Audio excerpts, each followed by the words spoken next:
Hey everyone, welcome and welcome back to my channel once again. This is your friend Abhishek, but not a financial advisor. So today's topic is why the stock market is falling or was falling last week. S&P 500 being down by 2% last week alone. And one of the major reasons is SVB, the Silicon Valley Bank disaster. So yeah, disaster might be a too heavy word for it, but I think that it is moving towards a disaster phase. So let's see. And I will try to make this video as short as possible, as informative as possible. And for that reason, I have made some notes and I will go through my notes. So let's cut to the chase, okay? So SVB Financial, which is the parent company of Silicon Valley Bank, SIVB, announced on Wednesday that it needs to offer around $1.25 billion of its common stock and 500 million of depository shares in separate offerings. Now, why they did that, we will come on to that point, okay? So this was one part of the news. So that means they're diluting, and of course, dilution is always a bad news for the retail investors. Now, they also added to this news that they had to sell around $25 billion of securities or assets, which will result in an after-tax loss of $1.8 billion. So they have to sell these securities, which will result in $1.8 billion of loss already, and they have to sell it. So despite of selling this, they also have to do this dilution or selling of securities, okay? Because the money which they want to get is not enough by just selling their assets at a loss of $1.8 billion. So anyways, we'll get on to what's happening, why they are doing this. So in total, it means that SIVB has raised $22.8 billion of funds from selling assets and dilution. Now, to understand the situation, guys, we have to understand one point, that SIVB has a lot of clients or customers which are startups, okay? Now, it's quite good, yeah? It's quite good that they have so much of business. And I will quote this, what the SIVB Investors website says. It claims nearly half of US venture-backed technology and life science companies bank with SIVB, and 44% of US venture-backed technology and healthcare IPOs in 2022 bank were with SIVB. This is what their website says, yeah? That most of their customers or clients are venture-backed startups. Okay, now this is not bad. Okay, if you see from a positive point of view, they have a lot of customers, they have a lot of clients, and they are supporting the startup businesses. But now, however, when you see the risk involved in this type of client structure, it doesn't seem that great, to be honest. Why?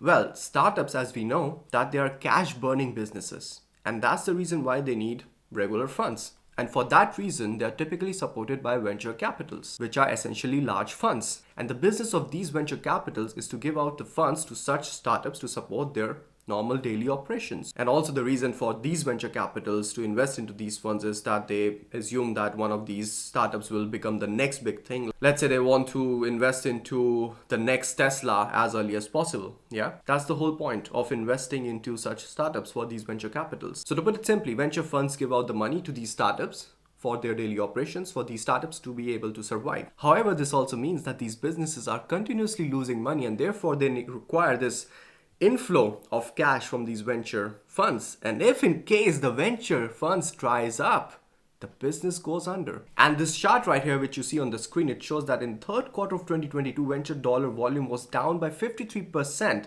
year over year and 33% quarter over quarter. The overall trend of the venture capital, which you see, funding is declining, and not in a smaller way, guys, in a really big way. And what this ultimately means, that these startups are burning cash at a much faster rate than the money which is coming into the business.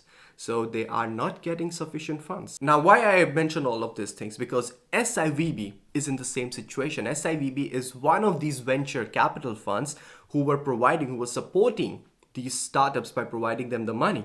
And now these startups in which SIVB is investing are losing or burning large amount of cash. And that in turn means that if SIVB's clients are losing money, SIVB's deposit income is also declining. And to give you guys a visual perspective, the chart which you see on the screen shows that SIVB has seen its deposits drop by $25 billion or 13% from its all-time highs in 2021, which is huge, which is a huge drop. in deposits in a very short amount of time. And it is also alarmingly close to $22.8 billion, which SIVB just raised last week. So now this brings us to a very important reason why the market was panicking last week, which is the declining in their deposits and how this is related. Well, the way the bank operates is that they use these deposits, the deposits from the customers are depositing their money into the savings account of these banks and they get tiny amount of return, and they put this money into the bank. And how banks are making money? Of course with interest income, but also they are investing this cash, which is the deposit from the customers, elsewhere to generate some profits like ROIC, return on capital investment. Could be anything, any form of asset. Now, when the deposits are declining in SIVB, when these deposits are declining, that means they don't have that much amount of cash to invest. And now, when the customer needs the money, they would have to give this money back to the customer, And then how would they do it? They would have to sell their assets. That's what they had to do. And that's why now the investors are worried that this trend of declining in deposits, the need of capital to fund them, will continue. Now just ask yourself this question. Would you be comfortable enough as a customer to park your life savings into a bank who you just saw had to liquidate some assets at a loss because they didn't have the liquid asset at that particular time to give out to their clients when they ask for a withdrawal? So could happen to you as well if you think about my question. And now many SIVB's clients are asking themselves the same question. And therefore this is like a snowball effect, and therefore this will result in much more declining deposits. They already have declining deposits, and now more clients will be afraid, and therefore they won't deposit their money into the bank. And we can see this effect already. So here you see that Peter Thiel and several other high-profile venture capital firms advised their portfolio companies to pull money from Silicon Valley Bank on Thursday, responding to panic about the bank's financial situation. So now venture capital is advising their businesses to get their money out of SIVB, which will only make things worse for the bank. And that's one of the reasons why SIVB stock was down by 60% and all other banks were down also by 6 to 7%, because the investors might be thinking like this might create a domino effect. Now, why I'm saying that investors are thinking that this might create a domino effect? Because like I said, that these banks are investing their money somewhere else to generate some profit. So what SIVB did, that they invested into bonds. Now bonds are considered as the most safest investment, right? But what they didn't expect is the interest rise by such a huge amount in such a short period of time.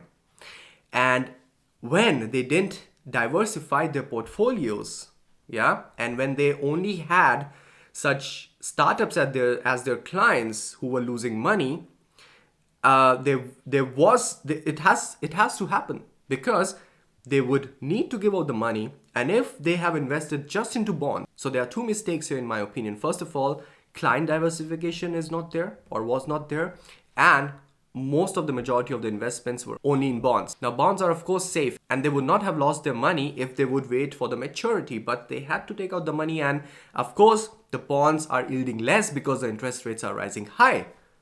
That's how they lost this money, and this is really bad capital management and client management in my opinion. And this is why I personally don't think that this will create a domino effect, because the other banks are, in my opinion, properly diversified. They have huge amount of clients, huge amount of diversified clients, plus even if they would have to liquidate their assets, they are diversified in their assets. Plus, like I said, they don't have clients who are just losing money, so they can wait for the maturity for those bonds, because they might have enough deposits from other clients to give out the money to the clients who are losing money in case, or who needs to withdraw their money. That's it.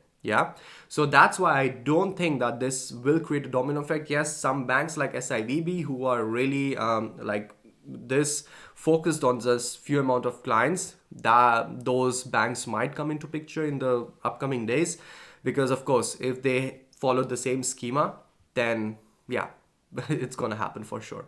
But I don't think the other banks like JP Morgan, Wells Fargo, and also for my German viewers, I got one or two messages that they are also worried about that should they divide their savings and put into different banks. So German banks are not designed like that. They are really well structured, and I don't think that this will happen with any German bank. So that's why I don't think that it's a point of worry. Yes, this disaster resulted in also the other bank stocks to fall down. We also saw Deutsche Bank fell down by 4-5%, and in the whole week by maybe 15%. But I do think that this is an opportunity in my opinion. So people are also thinking that there might be a 2008 financial crisis happening again.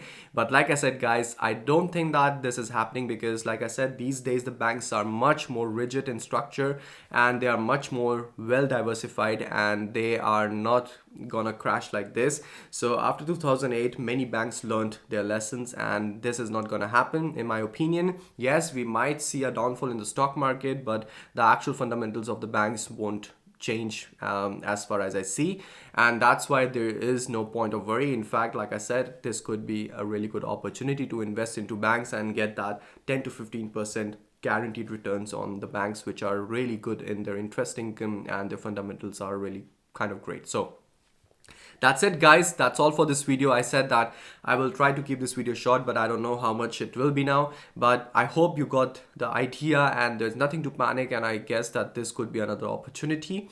And therefore, yeah, that's it for this video. I will see you in the next one. Until then, stay safe, stay healthy, and ciao. Bye.